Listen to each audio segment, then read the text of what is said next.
দরবারে প্রার্থনা করছি আল্লাহ যেন তার জীবনের সমস্ত গুনাহ খাতা মাফ করে দিয়ে তাকে জান্নাতের উঁচু মাকাম দান করেন এবং আমাদেরকেও এই পরিবারের সদস্যরা যেভাবে জীবন ধারণ করছে সকলকে যেন এইভাবেই পরিচালিত করার সুযোগ দান করেন।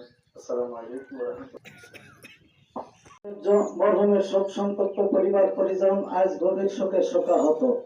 এই শোকাহত পরিবারের সকল সদস্য এই গভীর শোক যেন সহ্য করতে পারেন সেই তৌফিক মহার কাছে করে মরহুমের আল্লাহুম্মা ইগফির লাহু ওয়ারহামহু ওয়াসি মাদখালাহু আকরিমহু ওয়াগসিলহু বিল মা'i ওয়াস সালজি ওয়াল বারাদ ওয়ানাক্কিহি মিনাল খাতায়া কামা নাক্কাইতু সাওয়াল আবিয়াদা মিনাদ দানাস।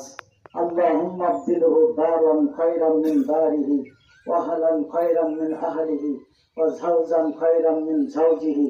আল্লাহুম্মা আদখিলহুল জান্নাহ ওয়া আইজহু মিন আযাবিল কবর ওয়া আযাবিন নার।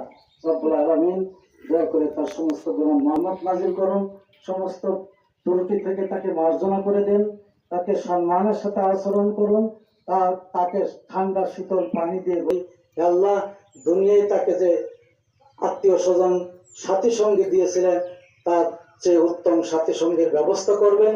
দুনিয়ায় ঘর বাড়ি যাবে। আউযু বিল্লাহি মিনাশ শাইতানির রাজীম। বিসমিল্লাহির রহমানির রহিম। আপনারা সবাই অবগত যে মায়েরকে সামনে যে দাঁড়িয়ে আছেন উনি আমার গর্বিত বাবা। আসলে আমার বলার ভাষা নেই, আমি যা বলবো আমার বলার কিছুই নেই। আমি তার সন্তান হিসেবে দুইটা কথা আপনার সঙ্গে বলবো। আপনারা এই যে বালিয়াডাঙ্গা যে উত্তরপাড়া কেন্দ্রীয় মসজিদে নামাজ পড়লেন, এই মসজিদে দীর্ঘ আনুমানিক প্রায় 40 বছর ধরে আমার আব্বা ইমামতি করে গেছেন।